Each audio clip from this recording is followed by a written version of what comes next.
Sentinel Online. Now loading the Beast Unleashed podcast.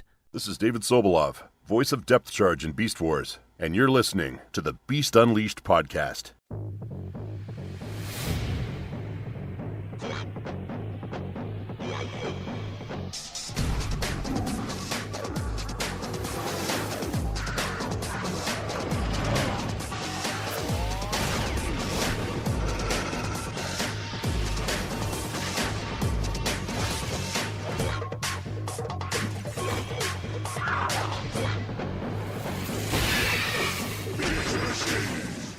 This episode of the Beast Unleashed podcast features Stephen C. Phillips, Mike Blanchard, and Michael Wilson.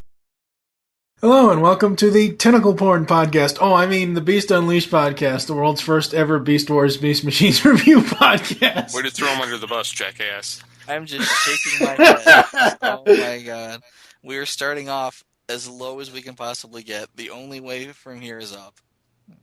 Well, it is the 25th episode of the Beast Unleashed podcast. I am TFG and Mike, and I'm joined by Pecan Court Michael. Hello. Hey, how's it going? It's going. And Steve's Megatron. Hello. Hello. How are you guys? Not bad now that we've included tentacle porn in our lives. So.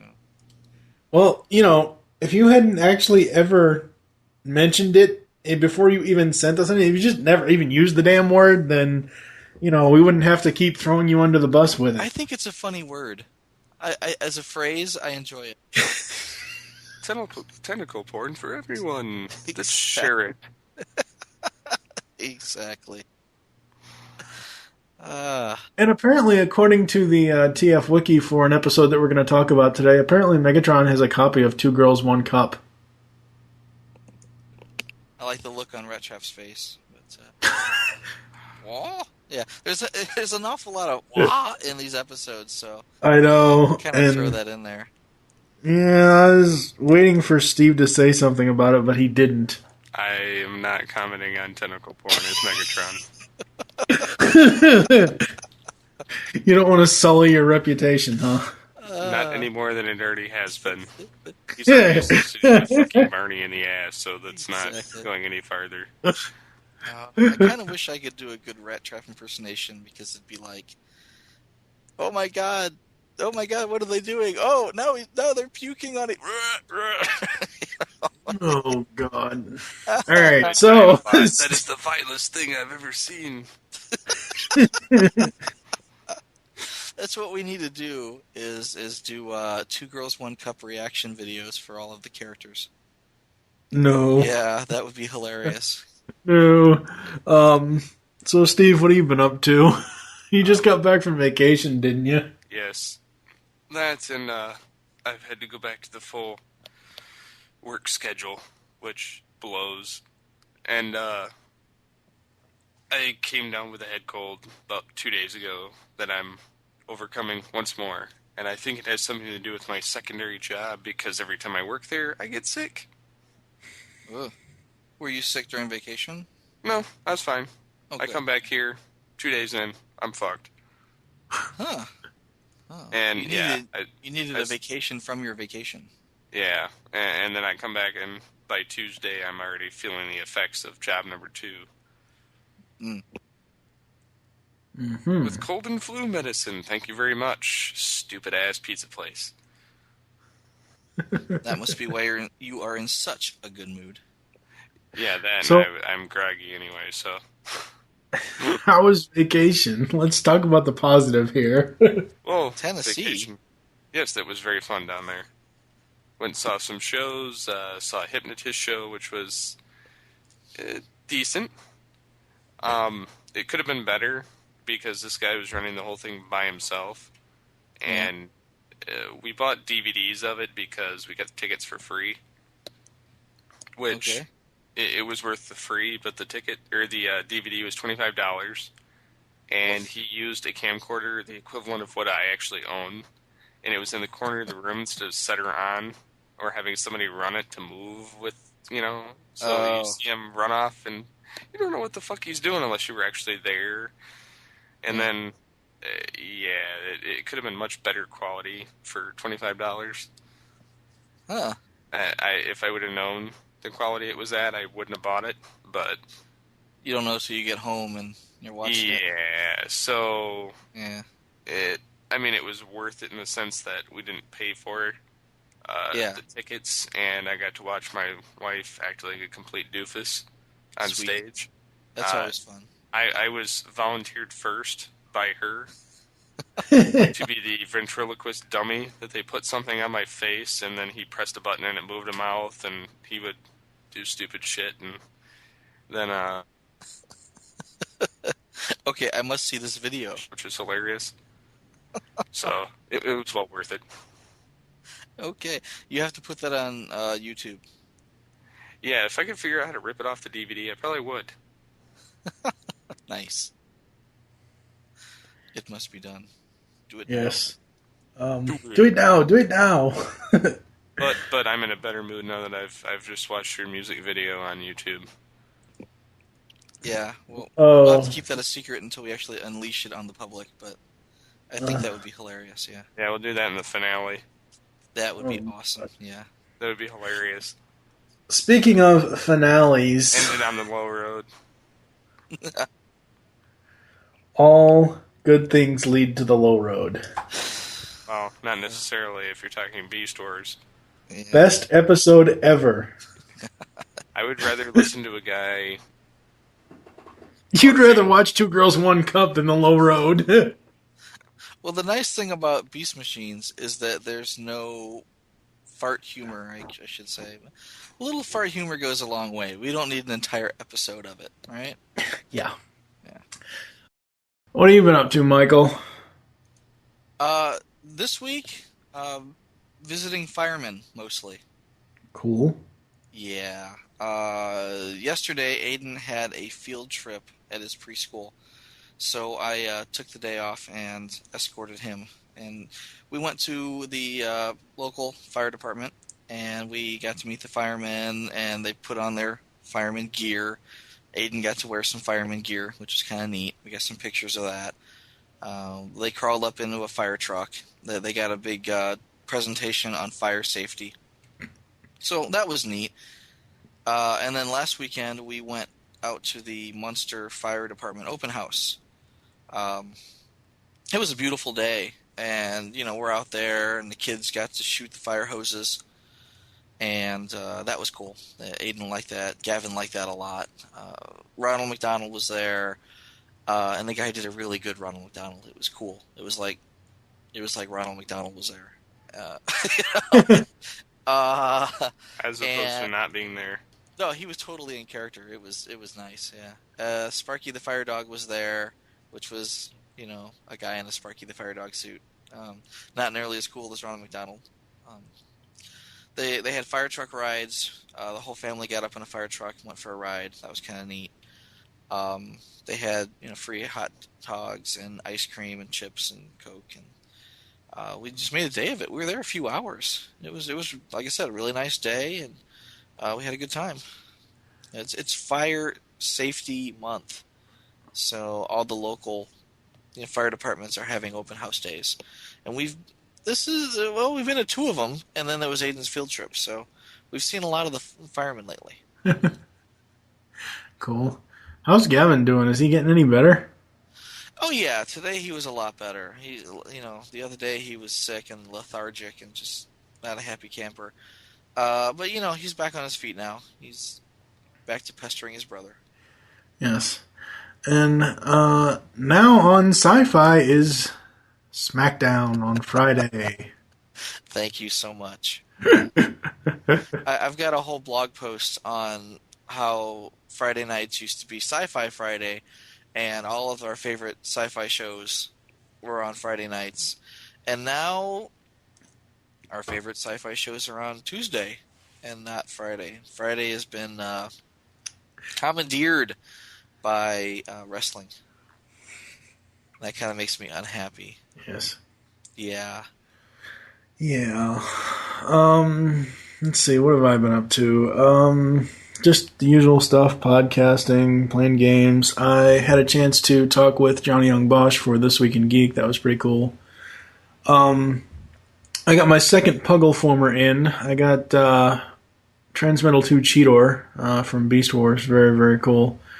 Very, very awesome. So that's that. What else have I been doing? Haven't really got too much as far as toys recently, obviously, but since it's like the beginning / middle of the month by the time this gets aired. Let's see what else. That's pretty much it. So, anybody else have anything else to say before we get into some episodes? No. Nay. All right, let's do it. I know the true nature of our mission. The answer has been inside us all along, inside our bodies. That's why the Matrix sent us to Earth in the first place, to bring back the organic within our bodies, to restore it to the very body of Cybertron. But the Matrix never intended for the organic to replace the technological. It didn't want us to fight a war, but to create a balance. The techno-organic balance between machine and the organic.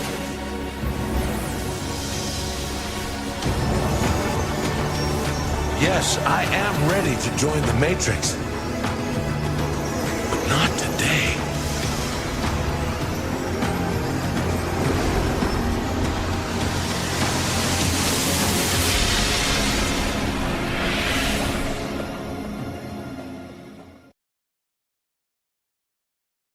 Alright, so first up today is Fallout. We are starting Season 2 of Beast Machines, which was subtitled. It was Beast Machines Battle for the Spark for Season 2, which was kind of weird. Having destroyed his world, Optimus must face the consequences before the Matrix. And again, Rhino, you guys suck with synopsises. Yes. It's like, I swear. And the reason why I say they suck, especially with the Beast Machines DVD set, is because instead of actually giving us a booklet, they printed the crap on the box. Asshats. I don't even know why they still had the rights to Beast Machines. Yeah, well, I meant to get into this in the intro. I was talking with Optimus because with the hub being launched now, he was waiting for Beast Wars to come onto it, and I said, well, why don't you just get the DVDs?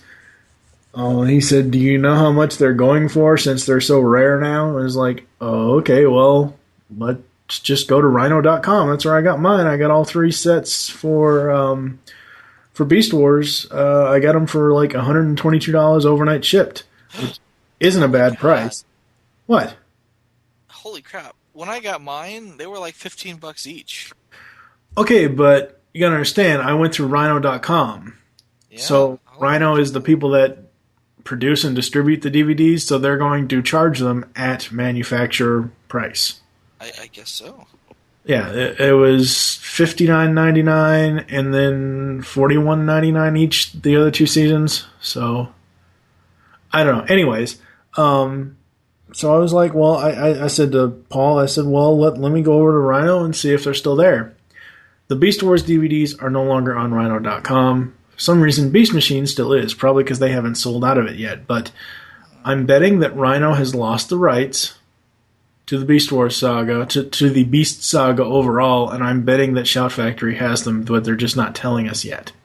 As of right now, Transformers Beast Machines, the complete series on 4 discs, is at deepdiscountdvd.com for $42.29. Yeah, I paid $36.76 on eBay, so, I mean, I'm not, whatever, but I'm just saying as far as it being with the people that used to have the rights, Beast Machines is still there probably until they sell out of that, and then they'll no longer restock it on their website, because I'm betting that Shout Factory, I'm betting Hasbro got the rights back to Beast Wars, the whole Beast saga, and I'm betting that in that deal that they made with Shout Factory as a distributor, that Shout Factory will have some sort of Beast era set soon. I guess before I get to my notes, the other thing we need to mention, and I forgot to mention last episode, actually, I remembered like shortly after we ended episode 24, one of our listeners, Glade Packer, mentioned to us, I think it was one of the comments on the website, that he didn't like the Maximals always saying, "I am transformed." Because they say it a lot. By now, they don't. Yeah, we're kind of getting out of that. Because they're kind of getting used to it, and it's the same thing with all the activation codes from Beast Wars. Sometimes they say it, sometimes they don't say it. And it now could be worse. It could be worse. Later on when you get into, and I think this started with Robots in Disguise and kind of made its way into the Unicron trilogy. But every time somebody transforms, there's a 10 to 20 second, montage where we have to watch that person transform and then strike a pose. Here they don't do it so much anymore. I mean, at first they did because it was like, oh look, they're morphing as opposed to transforming, and they had to drill that into our heads. But now, this far in the season, they can all transform all at once, side by side. And, they all say, "I am transformed," but they all say it at the same time, and we don't have to watch a 15-second, transformation clip for each person. Yeah. Yeah, exactly. Yeah. I really like the effects in the beginning when they're like, because they did like last time on Beast Machines, when they did the scene of Optimus and him seeing the Maximals, and it shows all their past incarnations. I really like that. That was awesome. Yeah, that was nice. Like all the past Beast heads. That was cool. Yeah. Well, it shows, at least partially, that they've gone back and redone the models from Beast Wars, which they kind of dropped the ball toward the end of the show when they use clips from Beast Wars that are not redone. Right. And it doesn't look right, but we'll get into that later. Yeah. Rhinox's Spark has rejoined the Matrix. He is now a good guy again. Get over it, Wilson. I'm a good guy now. Yeah. I don't buy it. It's like you couldn't have been a good guy 4 or 5 episodes ago? Because, honestly now. Come on. Ape in a glass ball. In a glass ball? Yeah. When they go down to the Oracle, and Optimus is in the glass ball of the Oracle. Oh, yeah. Because he actually bangs on it, and he's like, no, get away. And he bangs on it like it's a piece of glass. I was like, oh my god, that's funny. Optimus in a fishbowl. They hate it when you tap on the glass. I'll pet him and feed him and... I'll pet him and feed him and play with him and call him George, and we'll move to the south of France, and I don't know. Alright, I have a little bit of a diatribe with the next note. See, Michael, when Optimus brings the tech and organic streams together, that is when he realizes the whole balance issue. It is even stated that he wanted to make the planet purely organic. Then there is the scene where he actually explains it all. I'm right, you're wrong. Haha. Well, here where he finally says, "Oh, I get it now." Yeah. Yeah. Where he didn't get it before. He was thinking that the Oracle was telling him to make the planet purely organic, not balance the two, even though the Oracle kept telling him find the balance, but he was misinterpreting it. Well, we had never seen blue trees before, though. So this was kind of a new concept. This wasn't like a balance between, well, half the planet will be this way and the other half will be this way, or maybe, some formation of that. It's actually, no, blue trees. We mean blue trees. Carpe diem. Capture the day? Seize the day. Capture the big giant head? Well, it's because I think Rat Trap said something about seizing your destiny or something, or it might have been the Oracle that said go seize your destiny. And then, of course, Rat Trap's line, and this is my last note for this episode, Rat Trap's line was he's like, looks like you aren't the only one who decided to make his own destiny. He made his own big giant head. Yes. Yes. I'm It's so glad that we're not following up on that comment. Thank you. I know what you meant. Yes. Yes. I didn't really mean that. It just sounded that way. It is ahead of its time. No rude. At least it wasn't a You should- tentacle head. You should have stopped while he was ahead. All right, so let's get this out of the way. Bob Skir, in I believe the commentaries on this box set, or I don't know, somewhere he had mentioned, and I'll go back. I'll reference this when I actually watched the last two commentaries, but it might have been the interview that he gave. I don't know. It was something that he mentioned about season 2, and somebody, he used to, go on the message boards, the old alt Transformers message boards, and somebody asked him about some head model that they had seen, and they kept asking him, is it Unicron? Is it Unicron? Is it Unicron? He's like, well, I'm not going to tell you whether it's Unicron or not. And I'm very glad, even though it's an homage to Unicron, I'm very glad that it wasn't Unicron. I'm not sure if we could even call that an homage to Unicron. I mean, it's a giant head and it floats, but I don't think it's quite up to Unicron's size. It's not. Oh, yeah, it's actually bigger than Unicron's head. It's What, not the Megatron head? No. No, it's not. Yes, it is. No, it's not. Megatron head was a moon. Megatron head wasn't even as big as their moon. Or, I'm sorry, It fit Unicron underneath- head was a moon. That's what I meant. It fit, technically it could fit in his, Cybertropolis. Yeah, it's it not came bigger up than out this. of the Citadel. It's as big as a city, I would say, but not as big as the planet. No, but it's as big as Unicron's head. No? No. Yes. No. Yes. Ass hat, no. Yes, ass I mean, we'll hat, put it yes. this way. The Megatron head, the Grand Mall, is the size of a ship, right? Right. You can board it as a ship and walk around on the side of it, and it's actually got a pilot station somewhere on board. Now, the Unicron head, if you remember back to the movie, actually had a ship fly through its eye. One of those big spiral ships. Was I know. spiraling.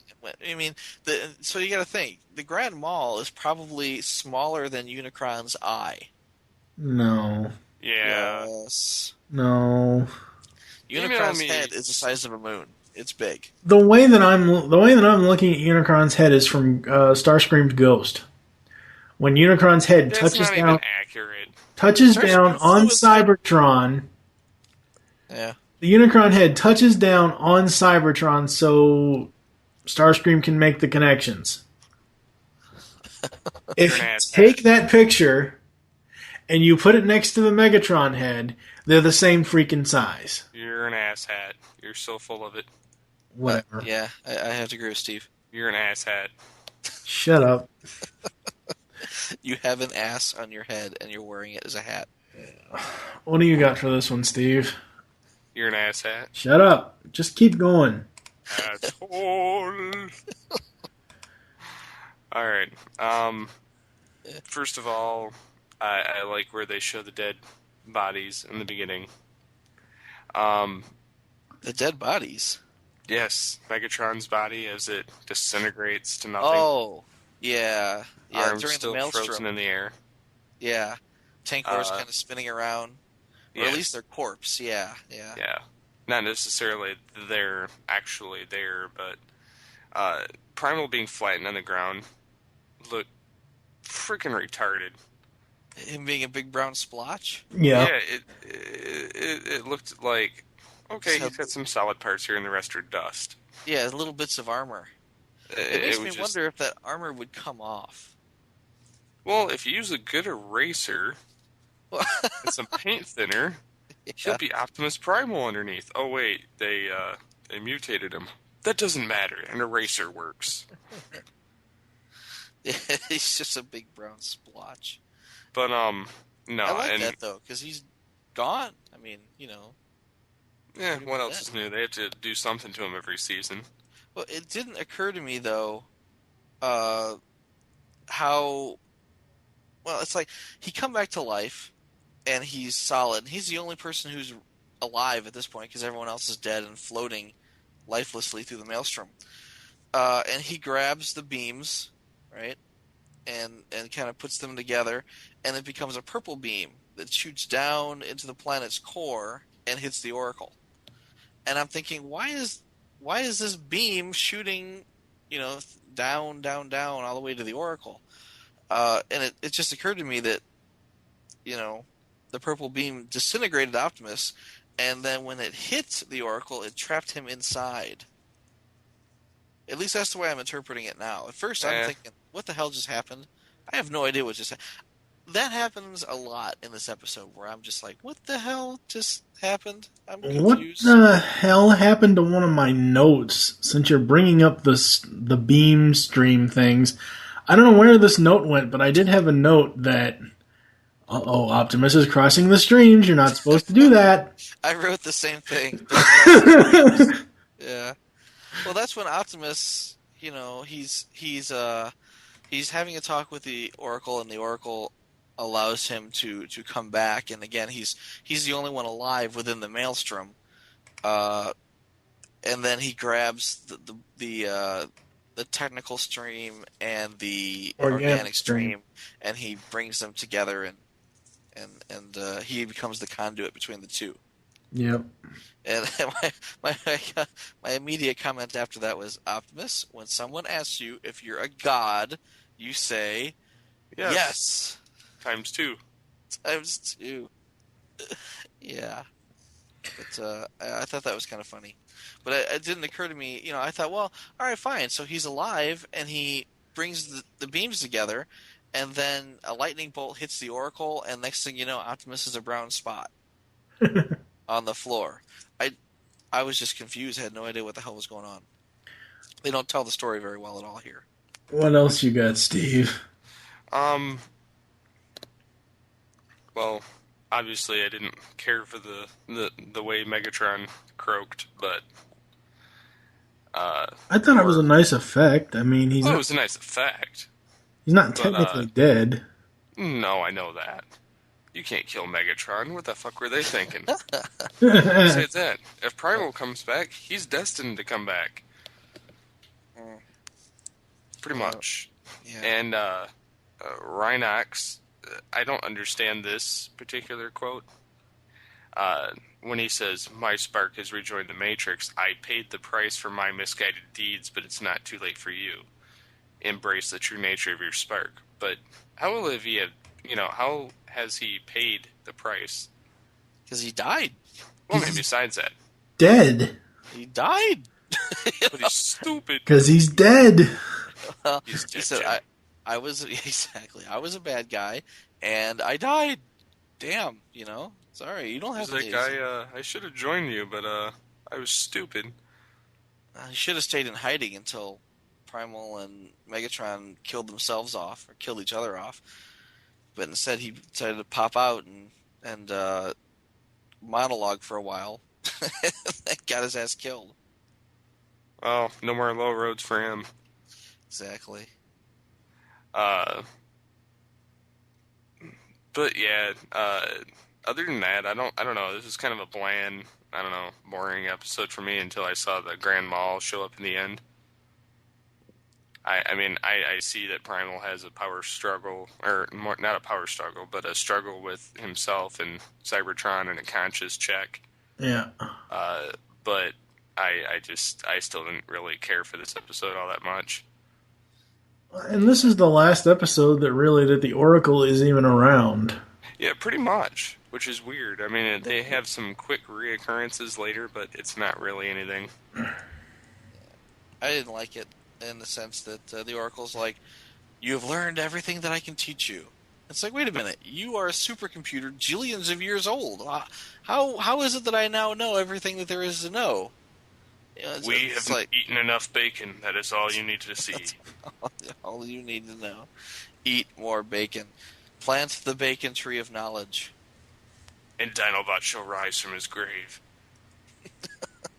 Something like that. That's all I got. I don't really care for this episode all that much. Okay, Michael?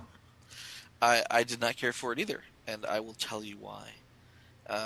My first problem with this episode is that the first, tenth of the show is all recap. from last season. Mm-hmm. I mean, literally it's a 20-minute show, and the first 2 minutes or so is all intro and recap. So it's, right off the bat, boom, there goes a tenth of our allotted time. And after that, they kind of have trouble playing catch up. And toward the end, they don't catch up. They actually drop the ball miserably. In the meantime, we end up with a bunch of, what the fuck moments. Prime disintegrates, and then he meets Megatron in the Great Beyond, and they're fighting, presumably forever, for eternity.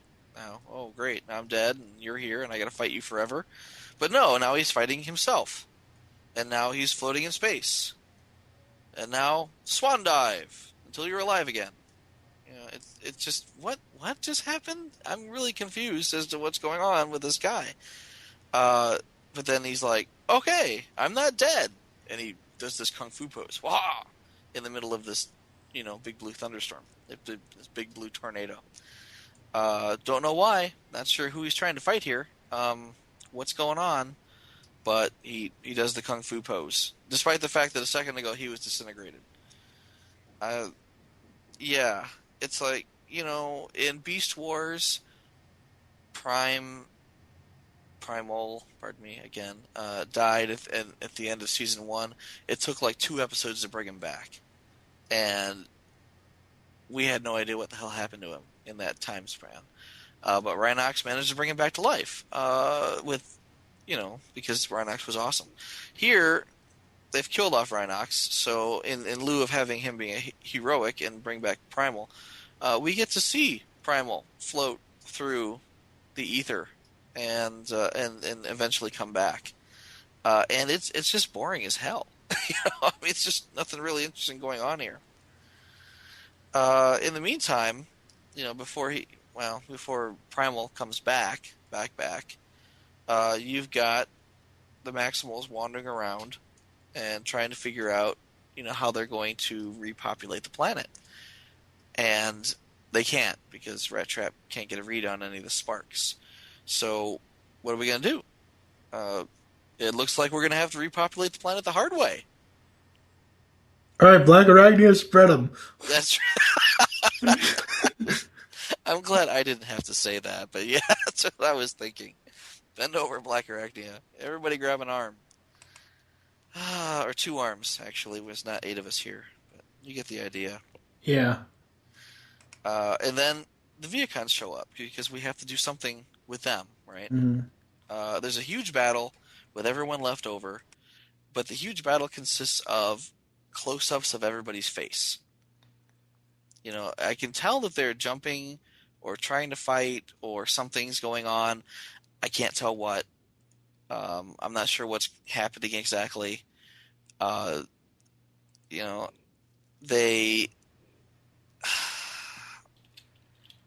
was just very bad visual storytelling. I can't tell what's going on. Then the scene ends where they're all like, okay, everybody stop fighting. And we've got, Cheetor, I think, on top of Thrust. And what do we got? Jetstorm on top of Black Arachnia? It is.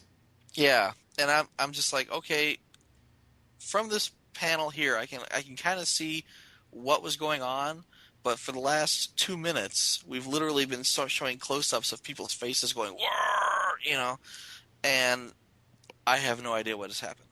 I'm really confused. I just didn't enjoy the visual. I didn't enjoy the storytelling. The writing wasn't all that fantastic in this one, to be honest.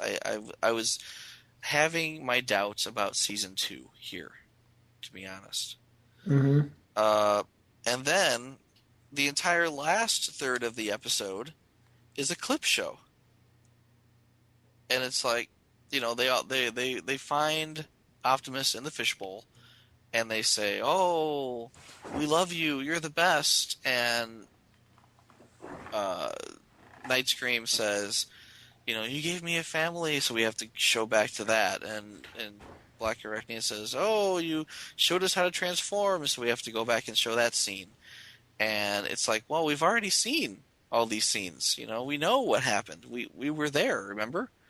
But no, they have to go over it again. So we get another like minute and a half of just recap. And what's even worse is when you've got Optimus showing clips. Well, it's basically, yeah, clips. He's flashbacks, right, of what happened during Beast Wars. And to make matters worse, you've got Optimus having, flashbacks of Beast Wars that aren't even updated. I mean, literally, they've taken clips from the original show that where the animation, the graphics are not nearly as good as what they are in Beast Machines. So it looks kind of grainy and very pixelated. It doesn't look very good at all. Whereas earlier in season 1, they've taken these models. They have an optimal Optimus model that they've shown transform. Right. They have models of the Beast Wars characters. They could have just as easily redone these scenes, but instead they brought them directly over and just showed them in all of their 1997 glory. Yeah, it just didn't look very good, and you could tell toward the end. It's like, man, they just really ran out of time here. They either ran out of time or they ran out of budget, because you've got these huge fight scenes where nobody's really fighting. You've got a goodly chunk of the episode taken up by clips of earlier episodes, and then you've got literally clips from the inferior, not in writing, but definitely in graphics series that are being shown. Just not as good. And then, I don't know, the ending was just bad, because you've got Optimus, he's going to die. And again, to me, it would be a lot better if he just showed up and said, hey, I'm not dead. But here we are suffering through this painful process of watching Optimus figure out. But he didn't die at the end. What are you talking about, dying at the end? No, at the end, he's being drawn into the Allspark. Right. And then he says no. He exerts his free will. He says no. I am ready to join the Matrix, but not at this moment. And he lives. So exactly. He's like, at the end of the episode, I decided that I won't be dead. I think today I won't be dead. And it's like, well, shit. I wish I could do that. It's like, I thought I was going to die. I got hit by that truck, and I was pretty sure I was going to die. But I said, you know what? I'll be fine today. Exactly. Yeah, I think I'm fine today. Everyone wants to be part of the Matrix and absorbed into the Allspark and blah blah blah. But no, I don't think I'm gonna do that today. I got better shit to do. And then what bothered me is right here is where Beast Wars would have given him a new body.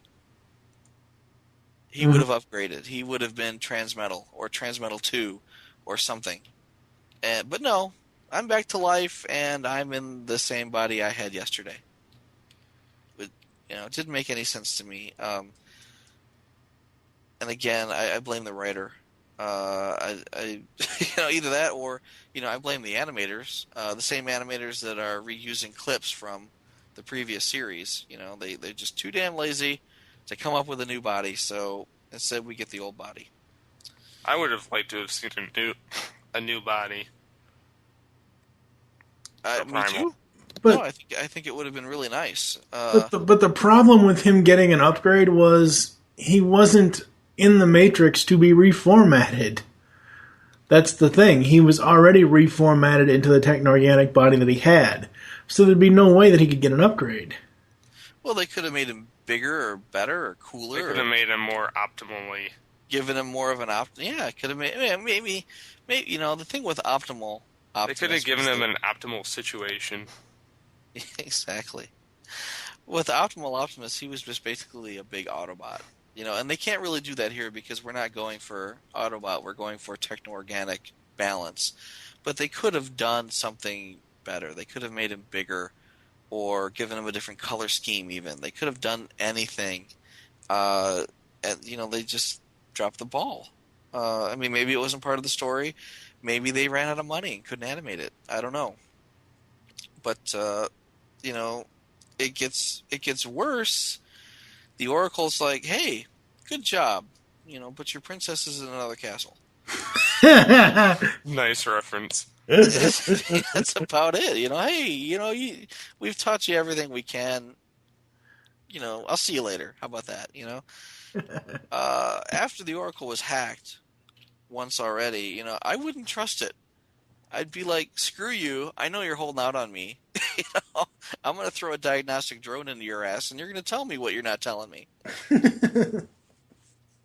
Yeah, and, I'm sure that they can find a diagnostic drone somewhere. Mm-hmm. It just, to me, it just seemed as if they really dropped the ball on this one, all the way around.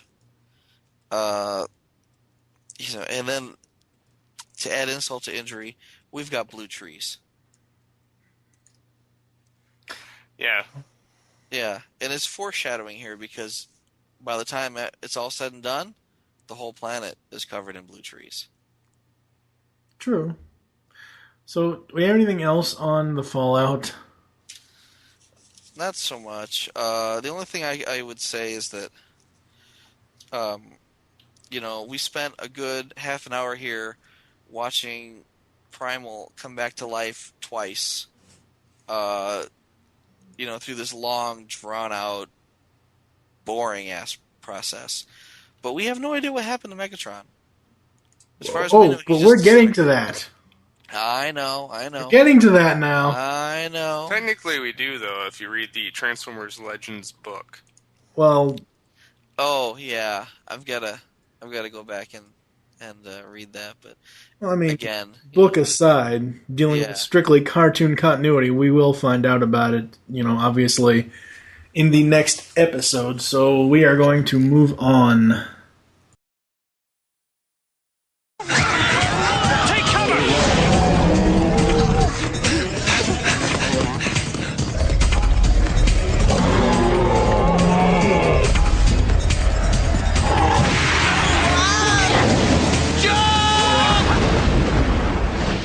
Not feeling very talkative? Let's see if your spark wants to chat. Megatron. Megatron, if your spark can hear me, call out to me.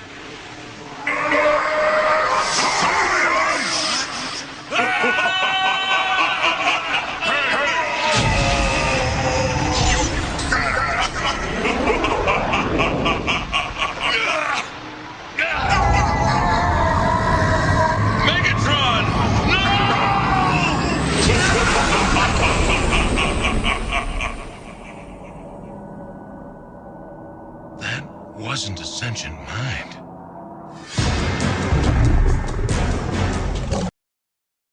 Up next is Savage Noble.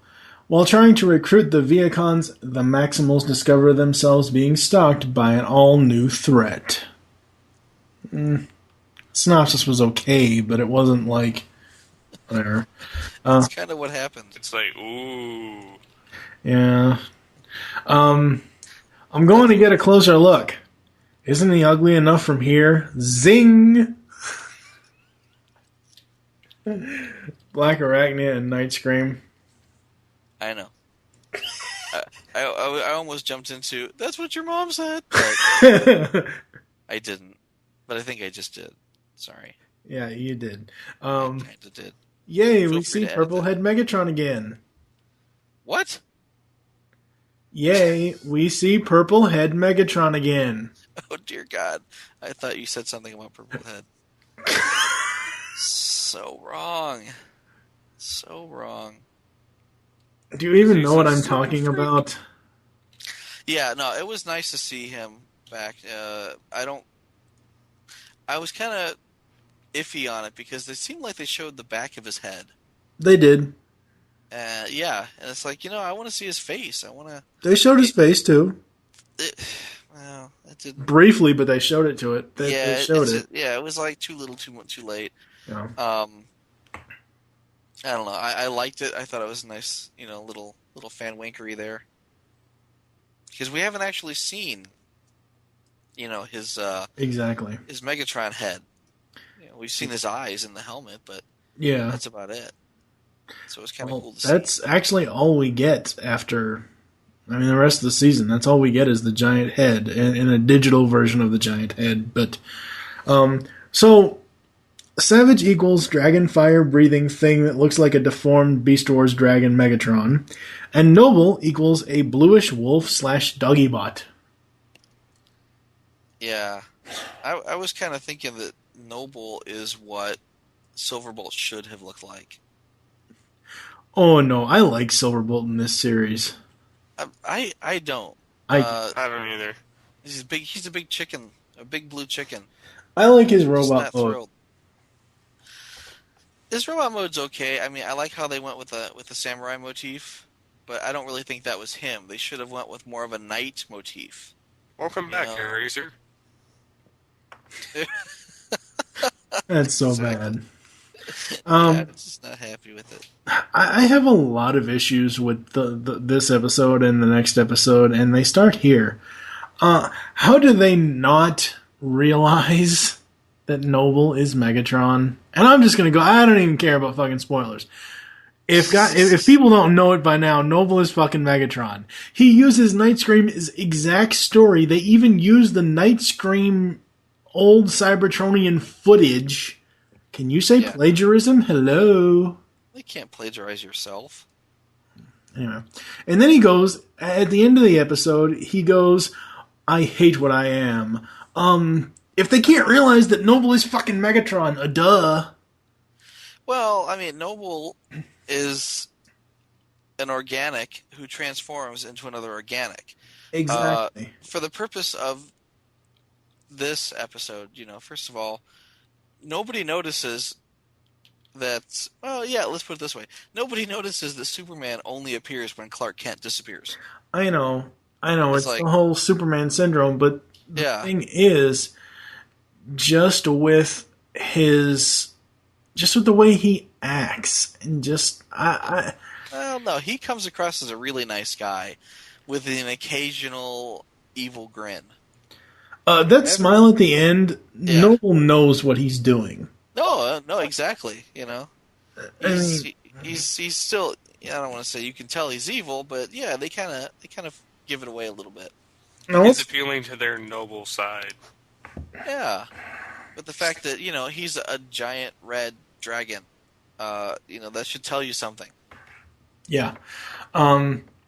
So let's talk about Noble's voice. I specifically, even though when we interviewed David Kay, I specifically got the interview for Steve, there was a specific question that I had never heard anyone ask Mr. K, and I asked him, when they wanted him to do the voice for Noble, was it something that they said, get it as close to your own voice as possible to make sure that people don't know that Noble will eventually be Megatron? And he said, yeah. And him talking as Noble is pretty much his almost everyday normal voice. And I thought that was so cool that they were able to fit that into the series without him being the Megatron voice. Right. Well, they could have just as easily have had Scott McNeil do it. Well, true, but still, it's much better if David did it. So, anyways. So there. Well, honestly, when I was listening to it, I thought he sounded a bit like Silverbolt without all of the holier than thou pomp shit. and circumstance attached to his voice. Yeah. No. Steve, what do you got for Savage Noble?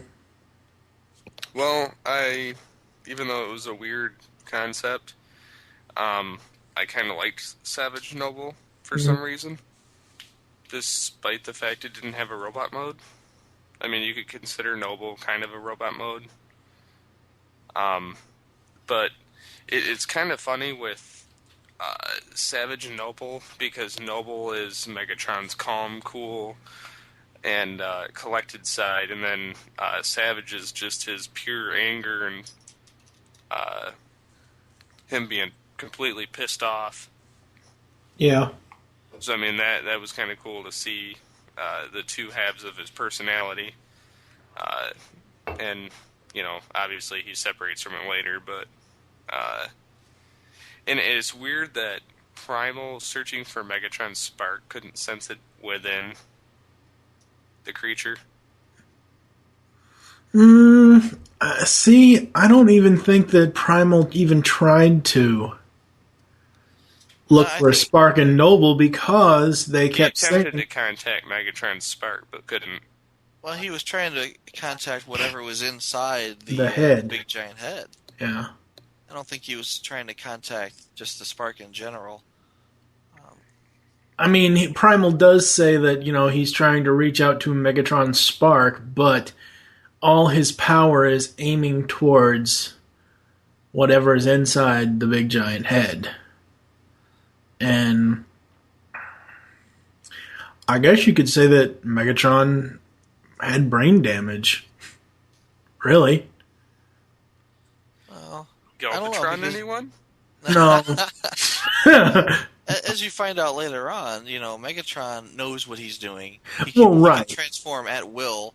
He's just doing this all as an act. I know, but I mean, as far as the big giant head goes, is what I'm saying, is that Megatron, before we even meet Savage or Noble, like when the episode first starts, and Optimus is like, well, let me try to contact whatever's inside there, see if there's anything in there, and you have all this stuff going on, like this whole schizophrenia type stuff, and he said that's not a sentient mind or whatever. And what I'm saying is, Megatron, big giant head Megatron, could technically be classified as brain damaged.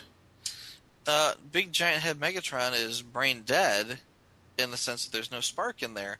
All that is a giant airship, with built-in defenses. And it's automated. Yeah, it's automated defenses. I mean, Megatron's not dumb. He's gonna have traps and balances and whatever else in and around his new body. Right. It's not just going to be his sentience in there. There's going to be all sort of automated responses. And when Primal tries to contact whatever's in the giant head, that's all he sees. All he gets is the automated response. He gets the busy signal that says Megatron is not available at this moment. It would have been much better if that was actually the what we saw. The sound effect, oh. I mean, as much as I love seeing the old Megatron head, the old Beast Wars head, I think it would have been much better if we get that sound effect of the busy signal. That would have been cool. Yeah, that would have been overused at this point. What? Hey, look, I just pulled out my Noble Savage toy out of the display shelf. See, technically I should own this, considering it was Megatron, but technically it's not. Oh, you didn't get it? No. See, at that point, especially with the Beast Machines line, I really became a completionist and bought them all. But this was just an awesome toy. He's not nearly as blue as he should be, but if he were, then the Savage mode would not be nearly as red as he should be. Mm-hmm. But they did a nice compromise. I'm just going to have him hang out on my desk here. Oh, yeah, I don't like that toy at all. I like it. I don't like it. I understand that they had to have as much red as they did because of the Savage mode. Right. But, oh god, the red and it's almost hot pink. Oh my god. It's like the blue. He's not hot pink. The blue, it's hot pink. The blue bleeds into the red, and it's like hot pink. Oh my god. That's one of the ugliest toys I've ever seen. He's not hot pink at all. He's got a blue chest, blue highlights on his shoulders and upper thighs, and his head is blue, and he's got ears that pop up. Yeah. So, what else do you have for this one, Steve? I think it's funny where Primal is on a hunt for Megatron and hears them laughing, mocking him, screaming, and then it just ends, Oh yeah. showing that Megatron's clearly nuts at this point. Yep. What was the other thing I was going to say? In terms of Night Scream, who develops a set of feelings for Savage Noble? Because Megatron preyed on what he already knew of Night Scream. Yeah. And Night He's Scream's being dumb and naive, thinking, "Oh, he's my friend. I'll pet just him like and hug me. him." And We have so much in common. I'll be nice to him. maybe we'll get a date later. I find it very funny that we've used that same Looney Tunes reference twice in this episode. More than twice. I think you guys like that one a little too much. No, it was only twice. It was earlier because I said, and I will name him George, and I will pet him, and I will love him, and I will hug him, and that's from the Bunny Rabbit episode. Yeah, I think that goes back to the Grapes of Wrath, actually. No. Well, I'm not saying it couldn't be possible, but what I remember it from is the episode where Bugs and Daffy go to the Himalayas and the abominable snowman. But anyways. Yeah, it's Steinbeck. Anyways. Yeah, it's Steinbeck. Yeah, there you go. Is that all you had, Steve? But yeah, I like that it's finally starting to, Pick up? pick up from here and, just get back to the nitty-gritty of it. I didn't mention this, I just thought of this now. Poor Jetstorm and Thrust. Why'd you attack us? We didn't attack you. Yes, you did. And that whole back and forth, that was so funny. Well, yeah, that was like written by a 5-year-old. It's like, It's X-Cop and Transformers. Okay, so what do you got, yeah, Michael? clearly the giant dragon is not a Maximal, right? Well, I don't think the Maximals ever had a giant dragon, so... I don't think so. They had a shark, though. Yeah. They had a shark?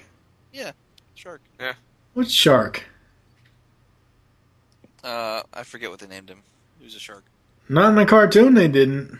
Oh, No. not the cartoon, no. Well, that's what we're talking about here, the cartoon. I know, I'm just saying. So, Savage Noble, thoughts? Yeah, I wasn't entirely sure why the big giant head took off to begin with. It's like, Megatron built this ship and put all the automated defenses in it, the giant shield and the answering machine, things like that. But he never actually inhabited it, so why did it take off? Why is it floating there to begin with? Why isn't it still sitting out in its hangar? Well... He may have set it to activate upon his destruction, possibly. That could be it. And the other, Megatron actually explains in the next episode what happened, but, honestly, I think what it mainly was that the designers and the writers and the producers wanted to be able to show you at the beginning of the episode, or at the beginning of this season, at the end of the Fallout, that, oh, hey, here's a Unicron homage, Stop that. It's not Unicron. It's a Unicron homage. Rat Trap even says, oh, the great tribute to Unicron. So if Rat Trap said it, it's true, damn it. Shut up. Alright, fine. It's a tribute to Unicron. It's not Unicron, but it's a tribute. Anyway. Alright, I'll buy that, sure. Keep going. Okay. It bothers me that there's running water on Cybertron. Yeah, that's a little strange. There's a waterfall. Yep, there's more than one, actually. Yeah, and it's like, where's this water coming from that we've never actually seen before? Yep. I would almost understand if it were green ooze. Maybe the green ooze is so plentiful now that it's coming up to the surface and pouring over the falls. And I'd have to add, and I complained about this last time about the really crappy animation on the green ooze, but the water has better animation style than the Green Ooze. Yeah. It's not awful. It's not great, but it looks like water running down. Looks like a waterfall, kind of. Yep. Not only does Cybertron now have running water, but it also has monsters. Big red scary monsters. And yeah, I'm just like, okay, I'm not sure why. And right off the bat, I had thought that the big red dragon was just an insane mutated Megatron. Kind of is, though. It kind of is, yeah. It kind of is. I was only part right, though. Yeah. I was only, but I don't see why, considering the fact that nobody actually found Megatron's body, and knowing that he was trying to separate his technical half from his organic half, nobody pointed to the giant red dragon and said, holy crap, that must be what's left of Megatron's organic half. Didn't occur to anybody? No?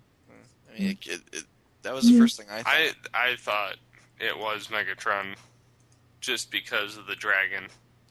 Yeah. There are only so many red dragons running around in the Transformers mythos. Well, not that many anyway. Well, 2 that I know of. Who? There is a mini-con in the, I want to say, the Energon line that they've repainted a couple of times, but at one point it was a little red dragon. Huh. Yeah. Jetstorm and Thrust try to attack the giant red dragon. They call him Savage, and they're like, "We're going to attack him," and they both get hit with the giant double tail. Yeah. And it was totally a Team Rocket moment. Oh, yes, it was. Yes, it was. I'll give you that one. Yeah. That one was Team Rocket, and they're blasting off again. That's the only part of the dragon design that I hate. That double tail is just, it's weird. I like the double tail, and I'll tell you why. It's because I'm not entirely sure if they were planning it this way, but in the toy, the double tail kind of splits off, and each point of his tail becomes the back of his legs. If he didn't have a double tail, it wouldn't, his legs wouldn't look nearly as good in wolf mode. Something would be off there. So no, I think I'm not sure if they planned it that way, if it's just happy coincidence, but it makes for a good toy. Mm-hmm. Except for the hot pink colors on the robot mode. He's not hot pink. He is hot pink. No, he's not. Anyway, I think I'm gonna have to send me the link. I'm gonna have to look at the picture you're looking at because it probably doesn't look like mine. All right. Also, I think what I'd like to see the Japanese version, because when these toys came out in Japan a few years ago, they had much more show accurate colors, and I'm not even sure if Noble Savage made it to a Japanese release or not. But if he did, I'm wondering what he looked like. Yeah, I'm not sure, so It would be interesting to see that. yes. And yes, Michael Wilson has a hot pink toy. Wait, I'm looking at the same picture you're looking at. I do not see hot pink. That's hot pink on the robot mode. Your monitor's all fucked up. No, it's not. Anyways, what else you got for Savage Noble? Noble Savage has this Hulk thing going on. But his Bruce Banner is actually a blue werewolf.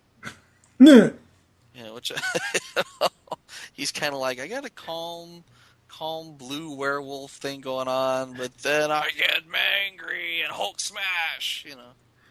See,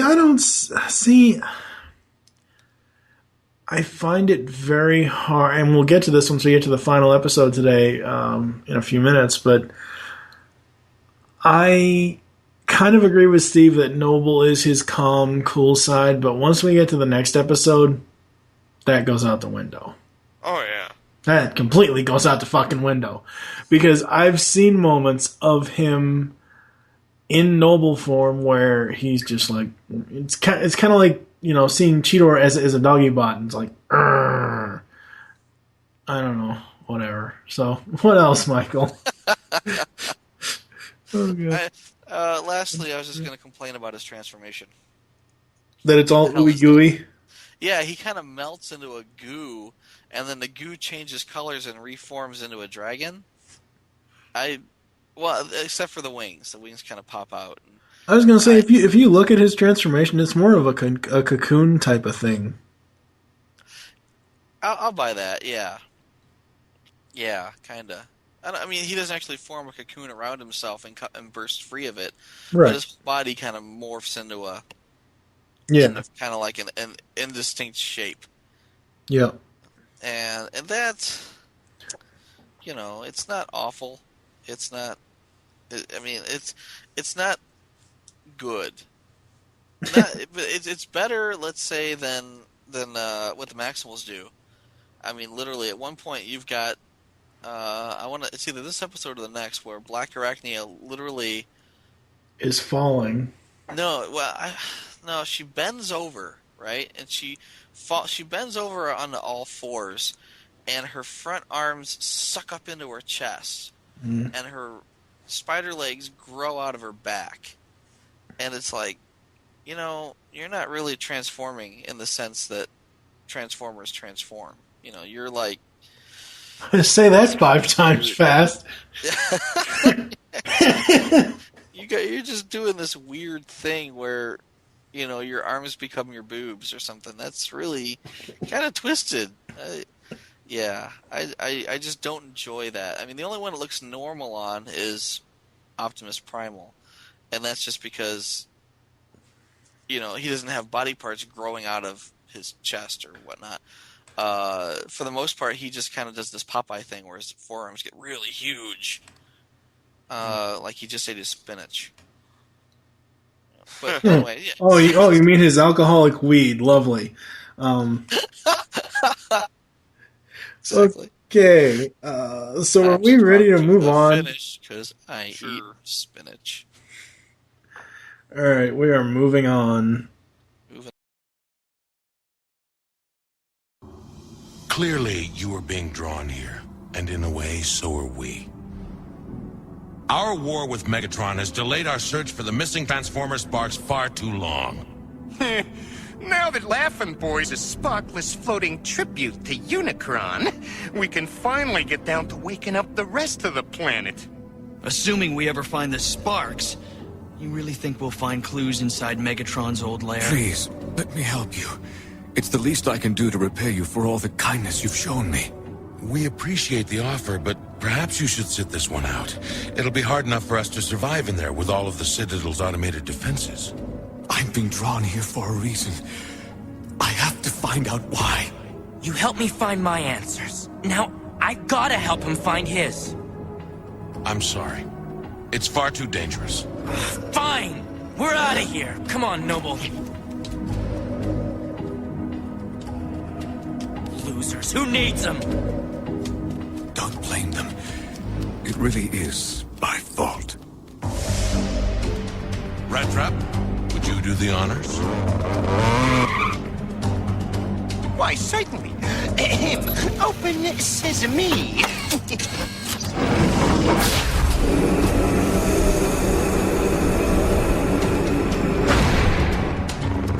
Hey, what gives?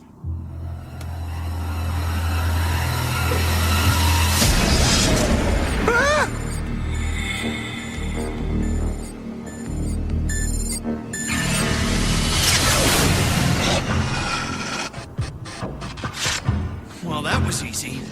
Too easy. That was the one the late, great Megatron wanted us to find. Stay sharp.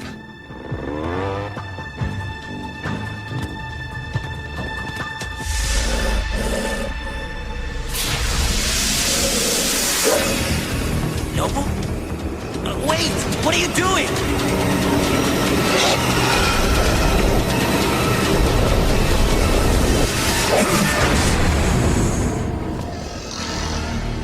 Are we unclear on the concept of no?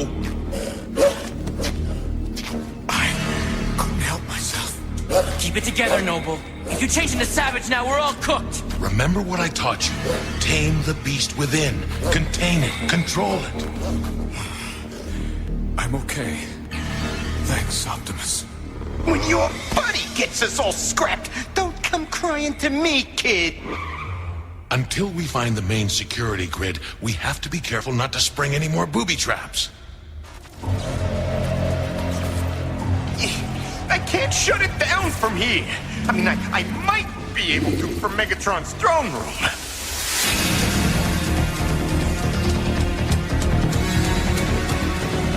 Noble, wait!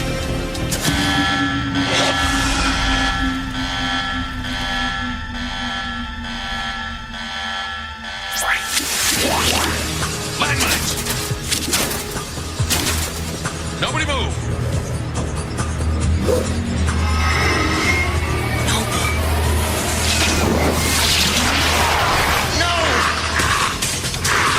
Oh man, that ain't Noble.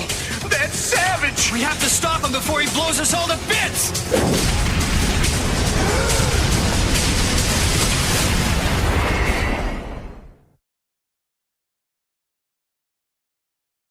And finally up today is Prometheus Unbound. The Maximals attempt to infiltrate Megatron's former fortress, only to have their mission threatened by their supposed new ally. It was an alright synopsis. I guess. Friggin' Rhino. Every episode is a commentary on. Well, it's because well, first of all, I spent like an hour and a half transcribing this from the actual friggin' box into Word. So, whatever. And again, much as I keep saying, as I said before in the last episode we talked about, I'm sorry, but if they can't see that Noble Savage is Megatron, the Maximals are complete dumbasses. He can change at will, for Christ's sake. Well, here, they don't actually do that until the end. I mean, up until the very end of the episode, they think that he's doing, the Hulk, where he's angry, he becomes the monster. He calms down, he becomes, the good guy that they all know and love. They don't realize till the end that it's all been a ruse. Yeah, well, that's actually where my notes started, was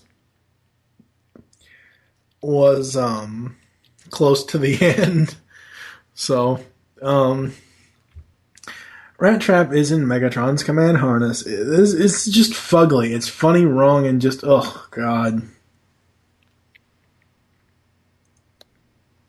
I don't know. Rat Trap in the command harness is just weird. First of all, how is he staying up there? He's hanging. I mean, seriously, is like Cheetor on the bottom, Black Arachne in the middle, and she's holding him up inside the thing? You would think that it'd have like magnetic something or another to hold you up in there. Let's see. I don't have I don't have a problem with Noble being in it, because obviously Noble is much taller than Rat Trap. But I mean, honestly, let's face it, Rat Trap is a friggin' midget on wheels. Tiny man in a big old helmet.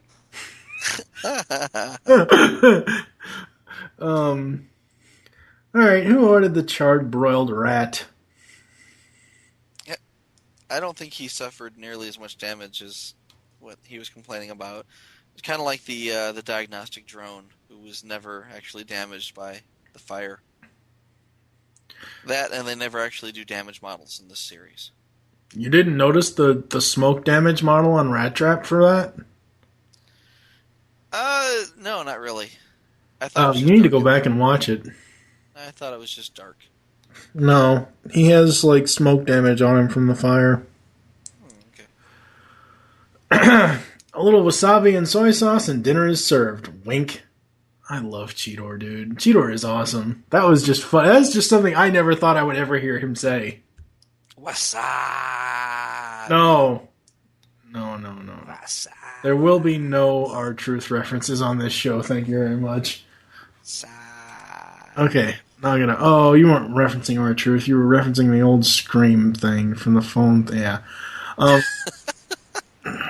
No, there's a whole other topic, but there's one of those gangster rapper wrestlers that says what's up" all the time on friggin' Raw. Anyway, final note here: there never was any noble spark. So Megatron finally succeeded in separating the organic from the technological, but he got screwed and ended up in the organic half. Well, the thing is, he could have done the same thing at any point in time up until now, only he didn't want to take the risk because, somebody might damage my spark while it's floating around. But here, in a room full of Maximals, it's okay.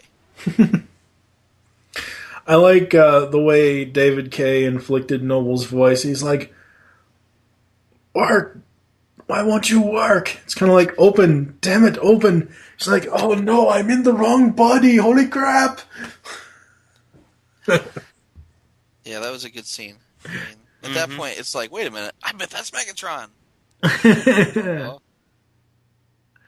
Yeah, you kind of know once you have the whole thing of him ripping Rat Trap out of the thing by the tail and the whole like white blinding light behind them with him holding Rat Trap up and then tossing him aside.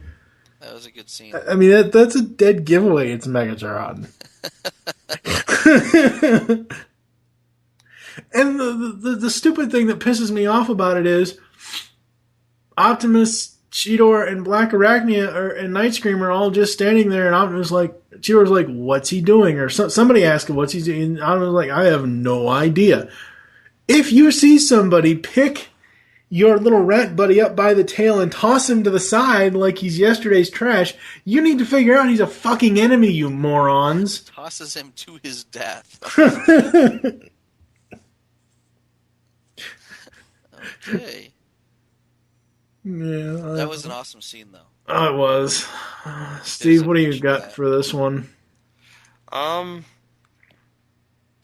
like how Noble somehow starts getting more menacing as the episode goes on.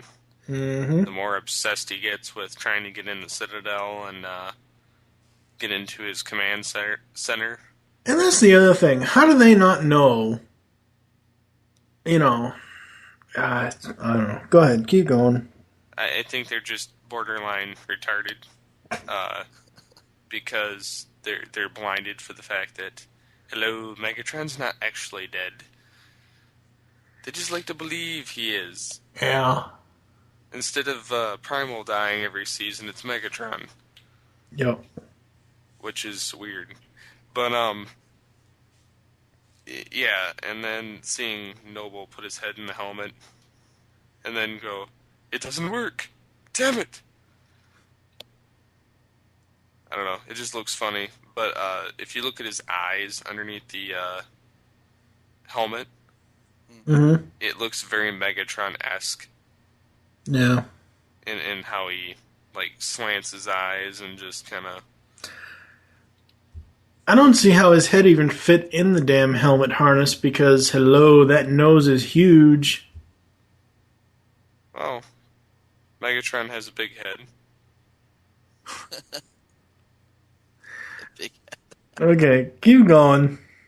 That blinding white light thing with Rat Trap was kind of retarded. It reminded me of an anime type thing. I liked it though. I thought it was cool because it's like, they're basically smacking you in the face saying, "Hey dumbass, look, it's fucking Megatron." True. Very, very Robert Rodriguez. Very stylized like that. Yeah. But whatever. And then I liked where he took his own spark and then Megatron took off through the wiring and then they're like, "Oh shit." Yeah. And the head came online, and then he explained it like, "You fell into my trap for my whole plan to get back in my head." Yes, and Steve now sounds like a robot. He's got the Optimus Prime voice helmet on. Yeah.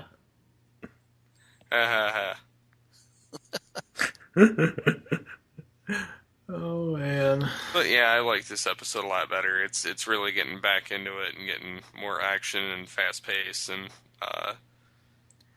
back to the dark tones that we're used to.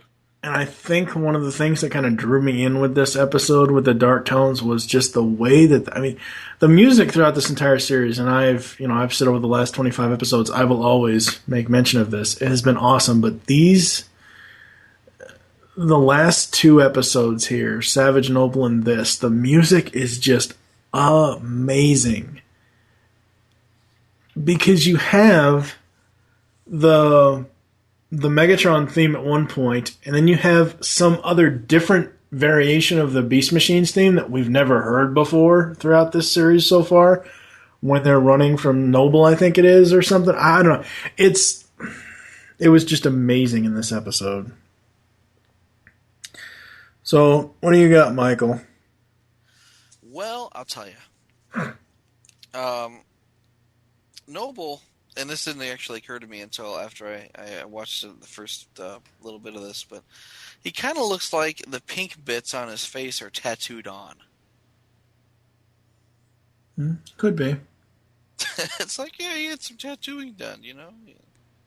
Tell me who your artist was. We're going to totally hit him up. But he wants to get into Megatron's Citadel really, really, really bad. And, you know, I can't really explain why. Nobody seems to know why. Nobody wants to ask him why. And you would think that that'd be the first thing they do is ask, you know, what's so important about you getting in there that you want to come back here 5 nights in a row and beat on the doors? Well, they did ask him. He's like, I don't know. I can't remember. He's like playing along. I had a drunken party and I couldn't find my house.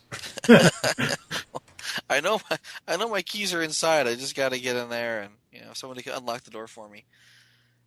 And the thing is, Rat Trap very easily unlocks the door. And whoop, there we go. Here, look, we're in. And, you know, if he could have done that at any point in time, why would they let this poor sucker run back 5 nights in a row and beat on the door? It just didn't make much sense to me. I think they just needed a backstory for the episode for, you know, something for Noble to do. Yeah, I suppose. You know, and it's nice that they explain it at the end, but, you know, it kind of redeems the writing a little bit here, since the first episode of Season 2 kind of sucked ass. But, you know, they all get inside, they all kind of converge upon the throne room, right? And spark extractors come out of the wall. Nobody expects... oh, never mind. The tentacle porn. I was going to say nobody expects the tentacle spark extractors. I wasn't expecting it, but hey, there they were, right? And then Black Arachnia goes, "Oh, this is not going to be good." How do you know? Past experience? She's had a lot of past experience with the tentacles. It wants to suck you all over. Okay, then. Moving on. Or at least suck your heart out. Or suck your spark out. But, you know, the truth comes out. Night Scream. Noble Savage has been faking. It's funny because in my notes I've shorthanded this as NS. And Night Scream. Night Scream's been faking all along. No, Night Scream wasn't the one faking. He's just the one that fucked everybody in their ass. Which is really sad because, you know, he was just so naive and so dumb. And played right into Megatron's hands this time around. You know, I would hope that I'm not sure if they do this, but I would hope that in the future episodes he's not so trusting. You know, he spends the first season being a dick, and then so far in the second season, he's done nothing but screw all of his teammates. So, you know, we're hoping that either A, something really horrible happens to him, or B, he you know, quits being such a douche. I think you're probably going to get B more than A. Okay, then. And there is no option C or D, so... Yeah, I'm not imaginative enough to come up with anything else higher than B. It's very cool to see the city light up once Megatron takes command of his ship. Or once he has, you know... command of his faculties again, let's say. At that point, the whole city lights up. All the Veikons get up. They all start shooting. And it's back to the running. We had a nice break, an episode or two, where they didn't have to run anymore. And now we're running again. We'll probably spend the next several episodes doing nothing but running. Yay! Yay! And on top of that, we're going to get a couple new generals. So we have more to run from. Oh, yes, but you can't really run from those new people, which we don't really want to talk about them until we get there. Yeah, we'll leave that alone for the time. Yeah. But Noble Savage lives. And at the end, he's kind of twitching, and I was like doing the Frankenstein thing. It's alive! Alive! I tell you. It's alive, I tell you. Yeah, yes. Like that. I kind of dug that, and I actually had to. I couldn't remember if he died or what, and I actually had to read ahead in the wiki just to see what they did with him after this. You love reading your wiki, don't you? For me, it's easier to skim the wiki for about a minute than it is for me to watch another 4 hours of episodes. Especially when I'm sitting there. I mean, it takes a little while because I'm taking notes and I'm stopping it and I'm taking more notes, and I've got it on YouTube. I'm watching these on YouTube cranked up to 720 DPI. And they look good that way. Especially, I mean, on my screen, not so much full screen, but I can crank them up pretty good size, and still have. I don't want to say. Well, maybe I will. I want to say better resolution than what I have on my TV. I mean, they look better on my computer than they do on the TV. So, I'll watch them on the computer, and every once in a while, just pause or rewind or stop to take notes and whatnot. And it's not a 20-minute show at that point. Each one takes a little while. Yeah.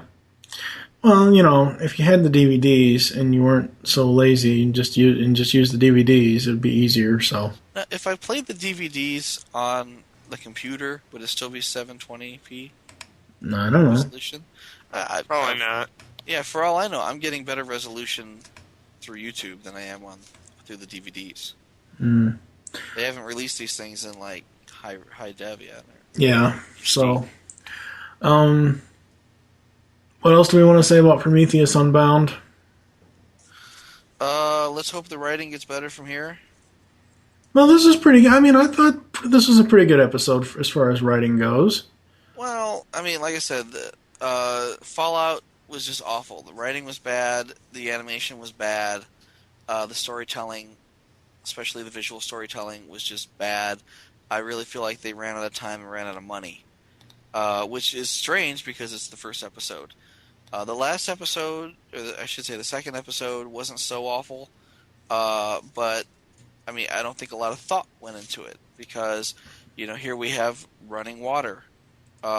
We've got giant red dragon that nobody associates with Megatron at all. It just seemed like if they had storyboarded this out a little bit better, they could have talked amongst themselves.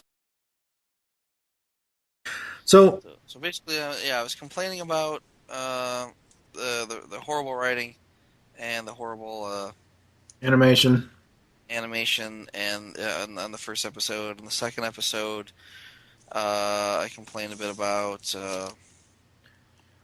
the water and the running water, and the fact that nobody noticed that we have this giant red dragon that is clearly Megatron. Right. They could have made him any other color, and maybe nobody would have made the association right away. He could have been a big blue dragon, and nobody would have said, "Hey, look, it's Megatron." Would have been better for the toy, other than being hot pink. It's not hot. But I mean, as far as that episode goes, if they had put a little more time into planning and storyboarding, maybe it wouldn't have been as incomprehensible. But by the time you get to Prometheus Unbound, it's not all that awful. I mean, the animation's good. It seems like the noble savage characters coming together until the end, when you start you've got the Maximals broken up into two groups, and they are taking two different paths through Megatron's Citadel, and inexplicably, even though they're heading in two different separate directions, they both end up in the same place. And one of the group has Noble stalking them, and the other group has Savage stalking them. And it's like, wait a minute, it's the same guy. Is he running really quick between the two groups? Or, I mean, are they actually walking down, two parallel hallways, and somehow Noble Savage is jumping back and forth in between them and transforming back and forth the whole time? It just didn't make any sense to me there. And it's like, their sequential storytelling, their visual storytelling was just off. And I'm hoping it gets better. I think it does. Now that we're back to running underground all the time again. As usual. Well, yeah, I mean, that seems to be the storytelling that they're good at. Again, the visual storytelling, they're happier with that short attention span theater going on, with lots of explosions and lots of running, rather than, that's nobody's really running. How do we tell a story when nobody's running? All right, so I think we're going to hear some quotes, and then we'll come back with the outro. We'll return to the Beast Unleashed podcast after this. Hey, this is Cheetor, and you're listening to the Beast Unleashed podcast, Ultra Gear. Here's quote number 1.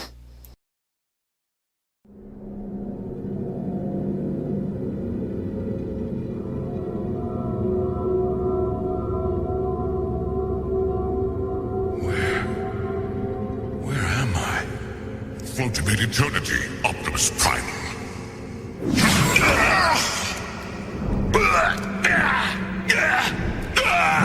To continue our eternal battle. Is it my destiny to fight you forever, Megatron?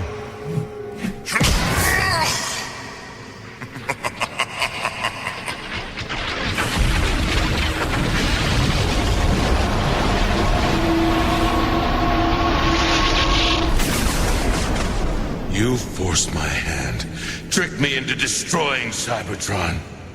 We are all responsible for our own decisions.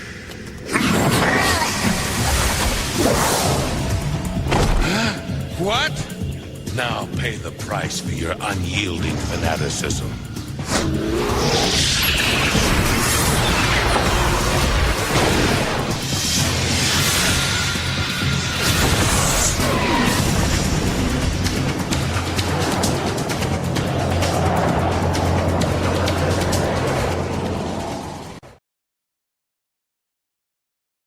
Here's quote number 2. Yeah, can you see it? Yeah, got it, got it. You searching for those missing sparks? No, I'm reading the Sunday Funnies. What do you think I'm doing? And quote number 3. No. Why won't you work? Of course. I can't interface with it as long as I'm trapped in this accursed organic form.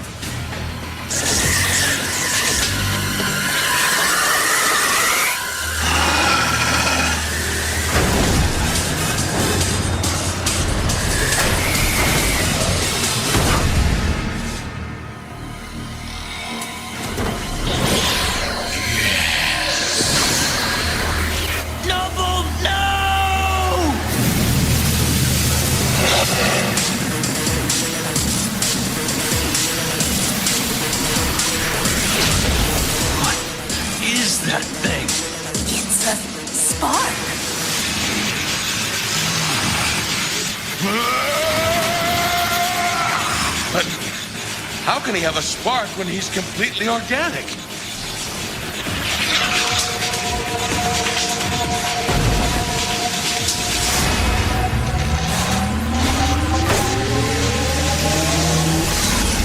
Free at last! Free at last!